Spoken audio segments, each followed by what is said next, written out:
নমস্কার, সৌমেন সরকার বলছি। গতকাল সুপ্রিম কোর্টে অভয়া কেস নিয়ে তৃতীয় হিয়ারিং হলো।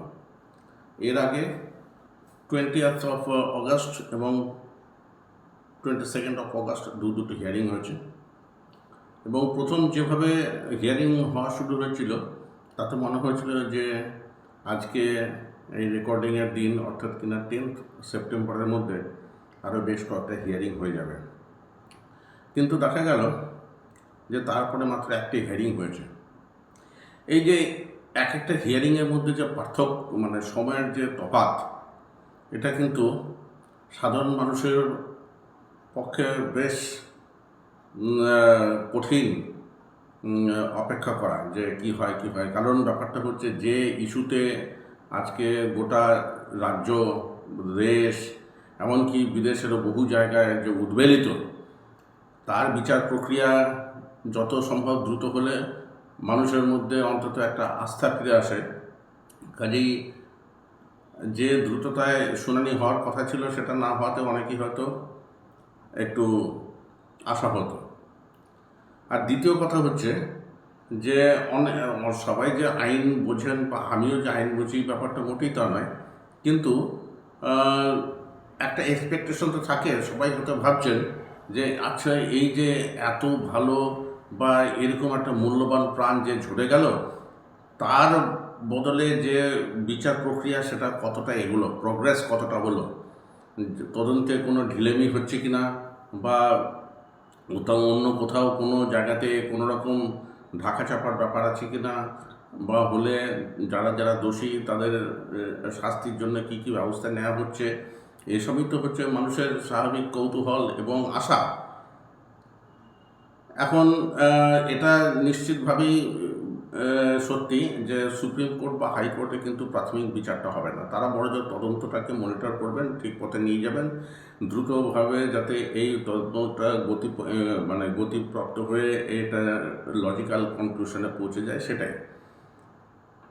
তো এ ব্যাপারে যে সাধারণ মানুষ খুব একটা বেশি কিছু জানতে পারলেন ব্যাপারটা তা নয়। বাকি সবার মতো আমিও কিন্তু এই লাইভ টেলিকাস্টের দিকে কিন্তু তাকিয়েছিলাম এবং কি দেখলাম এইভাবে যদি বলতে থাকি তাহলে কিন্তু মনে হবে, তাহলে কিন্তু একটা কথা বলতে হয়, যা দেখলাম তাতে যে মনের মধ্যে প্রচণ্ডভাবে আশা বেগবান হলো, ব্যাপারটা ঠিক তা নয়। আবার যে আশাহত হয়েছি সেটাও বলা যাবে না। সরাসরি আগে কি হলো সেটা একটুখানি বলে নেবার চেষ্টা করি। 9 সেপ্টেম্বর বেলা 11টা নাগাদ সুপ্রিম কোর্টের যে 1 নম্বর কোর্ট আছে সেই কোর্টে কিন্তু এই কেসটা ওঠে এবং এটা হচ্ছে 3 বিচারপতির বেঞ্চ। এবং সেই বেঞ্চে কারা ছিলেন: honourable chief justice D.Y. Chandrachud, honourable mister justice J.B. Pardiwala এবং honourable mister justice Manoj Mishra. এবং উল্টো দিকে যে আইনজীবীদের যে ভিড়, সেই আইনজীবীদের ভিড়টাও বিশাল। আপনারা জানেন যে এই যে এই কেসটা কিন্তু সুমোটো ক্রিমিনাল কেস, অর্থাৎ কিনা সুপ্রিম কোর্ট নিজে থেকে এই মামলাটি দায়ের করে কলকাতার যে চলা যে মামলাটা সেটা নিজের হাতে নিয়েছে। তার ফলে হয়েছে কি যে এখানে যে এক্স ভার্সাস ওয়াই যে লড়াইটা, যেটাকে বলে অ্যাডভার্সারিয়াল যে ব্যাপারটা বা পাবলিক ইন্টারেস্ট লিটিগেশনে যেভাবে একজন অভিযুক্ত এবং অভিযোগকারী এরকম দুটো পক্ষ থাকে, এখানে কিন্তু সেইভাবে কোনো রকম কিছু হচ্ছে না। এখানে সিম্পলি ব্যাপারটা হচ্ছে তদন্ত, দেখাশোনা এবং আরও যে অন্যান্য বিষয় জড়িত সেই ব্যাপারগুলো। তা সেই জন্য কোর্ট নিজে থেকে রেসপন্ডেন্ট হিসেবে ঠিক করেছেন কাকে না, central government through solicitor general Tushar Mehta, এবং গভর্নমেন্ট অফ ওয়েস্ট বেঙ্গলের কে রেসপন্ডেন্ট করা হয়েছে, অর্থাৎ কিনা তিনি এ ব্যাপারে তার সাড়া দেবেন ওয়েস্ট বেঙ্গল গভর্নমেন্টের হয়ে, Kapil Sibal and his battery of lawyers. এরপরেও যারা যারা রইলেন তাদেরকে বলে ইন্টারভেনার। এই ইন্টারভেনার মানে হচ্ছে যারা বিভিন্নভাবে এই মামলার সঙ্গে যুক্ত হয়েছেন বা যুক্ত হতে চান তাদের ব্যাপার। এবারে দেখুন যে কী কী ধরনের সমস্ত কোন কোন মাপের লয়ার এতে যোগদান করেছেন। কপিল সিবাল তো আছেন, তুষার মেহতা আছেন, আমাদের বিকাশ ভট্টাচার্য ওয়েস্ট বেঙ্গল, তিনি রিপ্রেজেন্ট করছেন কিন্তু নির্যাতিতাকে, এবং তারপর আর রয়েছেন Mrs Geeta Luthra senior advocate, Karuna Nandy, Feroze Eduljee, এই ধরনের, এবং এমনকি মহেশ জেঠমালানি পর্যন্ত কিন্তু এর মধ্যে ছিলেন। তো এখানে একটা কথা কিন্তু একটু বলে রাখা দরকার, এখানে সংগঠনগতভাবে বা সংস্থাগতভাবে অনেকেই হয়তো পার্টিসিপেট করছেন as a stakeholder in the case, কিন্তু এখানে একজন ইন্ডিভিজুয়াল আছেন যার জন্যে এই কেসটা দাঁড়িয়ে আছে, তাকে রিপ্রেজেন্ট করছেন বিকাশ ভট্টাচার্য। এই যে কপিল সিবাল যে লড়াই করছেন, গভর্নমেন্ট অফ ওয়েস্ট বেঙ্গলের হয়ে লড়াই করছেন, এবং এই লড়াইয়ে কি গভর্নমেন্ট অফ ওয়েস্ট বেঙ্গলের এগেনস্টে যদি কোনো রকম কিছু ত্রুটি বিচ্যুতি দেখা যায় তাহলে তিনি সেটা ব্যাখ্যা করার চেষ্টা করবেন, এবং তারপর যা আবার হবে। সলিসিটর জেনারেল তিনি শুধু তদন্তর দায়প্রাপ্ত একজন, মানে যারা দায়প্রাপ্ত উনি তাদের হয়ে কথাবার্তা বলবেন। বিভিন্ন ডাক্তার ফেডারেশন আছে, সেই ডাক্তার ফেডারেশনের যে অর্গানাইজেশন আছে তাদের হয়ে বিভিন্ন আইনজীবী এতে কথা বলবেন। কিন্তু একজন ব্যক্তি আছে যার হয়ে কথা বলার কথা বিকাশ ভট্টাচার্যের ছিল।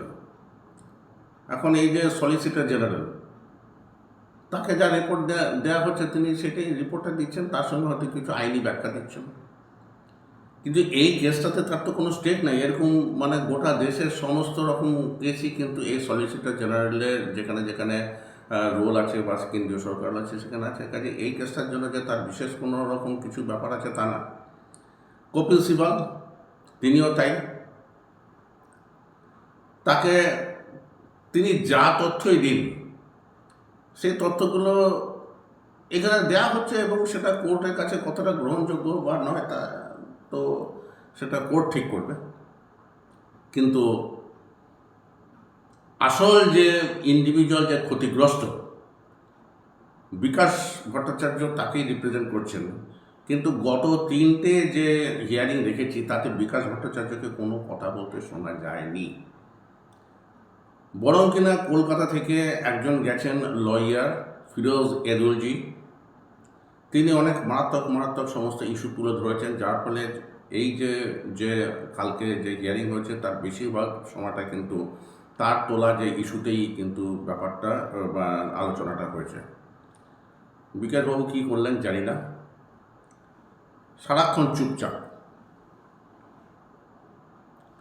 তো তাকে তো তার নিজের বক্তব্যটা তো বলতে হবে। যাই হোক, কোর্টের ভেতরে ব্যাপার নিয়ে সেইভাবে কোনো মন্তব্য করাটা ঠিক না। যেটা দেখতে পেলাম সেটাই বলছি, এবং যেখান থেকে এই অর্ডারটা বার করেছি সেটাকে বলে রেকর্ড অফ প্রসিডিংস।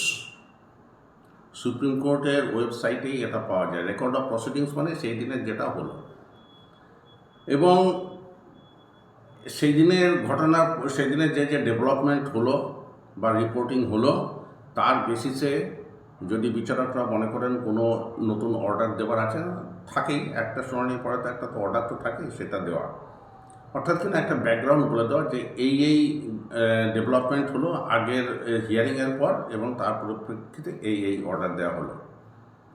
তা শুনানি যথা নিয়মে শুরু হয়েছিল। 15 মিনিটের মধ্যেই দেখা গেল যে চিফ জাস্টিস মোটামুটি অর্ডার ডিকটেট করতে শুরু করেছেন। সেই সময়তে ফিরোজ এদুলজি নানা রকম প্রশ্ন তুললেন, পোস্টমর্টেম রিলেটেড নানা রকম ইস্যু, এবং সেটা নিয়ে প্রায় ঘণ্টাখানেক সেটা নিয়েই চলল। এবং তার তোলা যে পয়েন্টটা সেটাও কিন্তু মোটামুটি জায়গা পেয়েছে এই যে ফাইনাল অর্ডারটা। এই ফাইনাল অর্ডারটা কিন্তু আমি বলবো যে কোথায় কী আছে বা কতটা আছে, এখানে স্ক্রিনেও দেখতে পাবেন। এইটা শেষ হয়ে যাওয়ার পর তারপরে উঠলো যে সিআইএসএফ এর যে কর্মীরা আছেন তাদের থাকা খাওয়া লজিস্টিক্যাল নানা রকম ইস্যু, তারপরে যে সিসিটিভি অমুক তমুক এই সমস্ত ব্যাপারটা পাওয়া, সেটা নিয়েও বেশ কয়েকটা প্যারা কিন্তু এখানে দিয়ে দেওয়া আছে। এবং ফাইনালি কপিল সিবাল বলতে শুরু করলেন যে এই ডাক্তাররা, জুনিয়র ডাক্তাররা যারা এই আন্দোলনের মধ্যে রয়েছেন তাদের ফলে স্বাস্থ্য ব্যবস্থা ভেঙে পড়েছে এবং তার জন্য তিনি কোর্টের কাছ থেকে নির্দেশ চাইছেন যেন উপযুক্ত ইনস্ট্রাকশন দেওয়া হয়, তারা কাজে ফেরেন। তো এইটা শোনার পরে তারপরে যখন মনে হলো যে কপিল সিব্বলকে আজকে যতটা না তিনি প্রশ্ন তুলেছেন তার থেকে অনেক বেশি প্রশ্নের তাকে সম্মুখীন হতে হলো, কিন্তু যে অর্ডারটা যেটা বেরিয়েছে, যেটা আমি এখন একটু ডেসক্রাইব করব, তাতে কিন্তু মানে সোজা কথা হচ্ছে যে বুঝতে একটু কষ্ট হচ্ছে যে এই ব্যাপারগুলোই কি ঘটেছিল। দেখুন কি কি বলা আছে অর্ডারে। The second status report dated 9th September 2024 has been filed by the Central Bureau of Investigation. Having produced the report, it appears that the investigation is in progress. We direct the Central Bureau of Investigation to file a fresh report by the next date of hearing.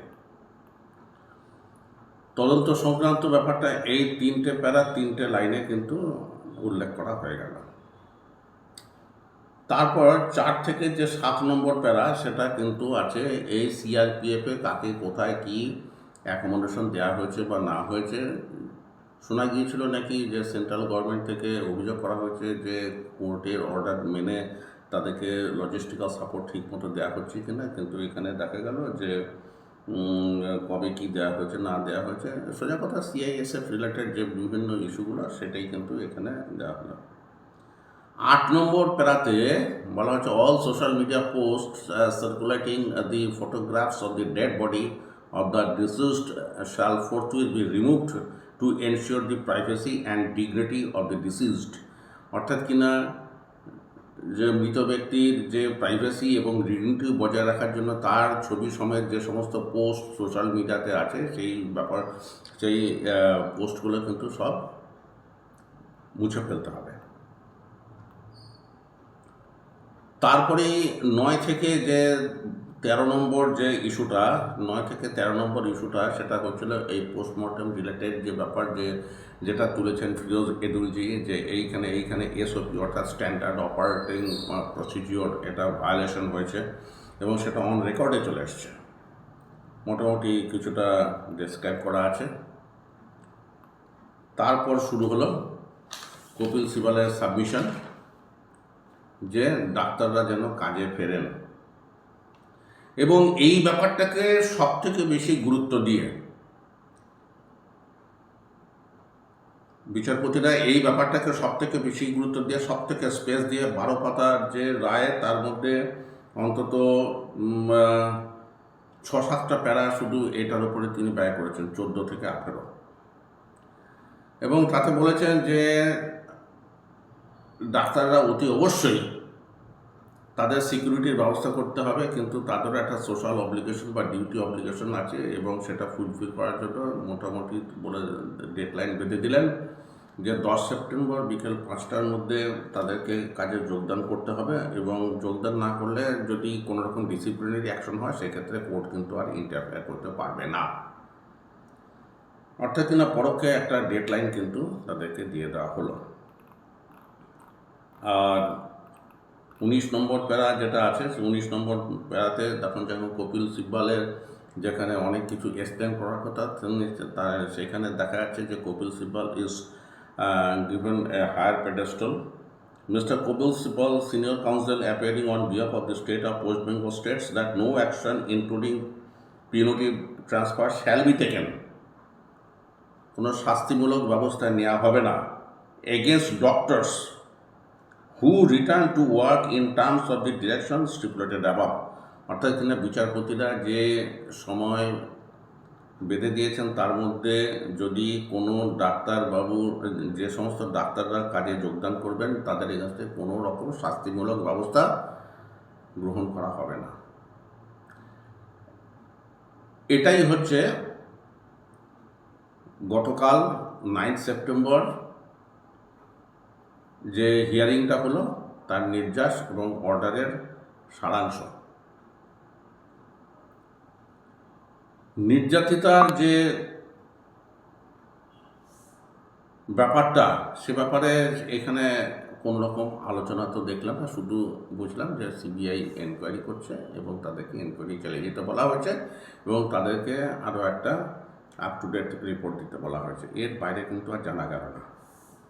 ফলে যেটা জানতে চেয়েছিলেন যে কতদূর কী হলো, দোষীরা কতটা পর্যন্ত তাদেরকে কতটা ধরা গেল বা না গেল, সেই ধরনের কোনো রকম ইনফরমেশন কিন্তু এই হিয়ারিং থেকে পাওয়া গেল না। কবে যাবে? 17 তারিখে নেক্সট হিয়ারিং ঠিক হয়েছে।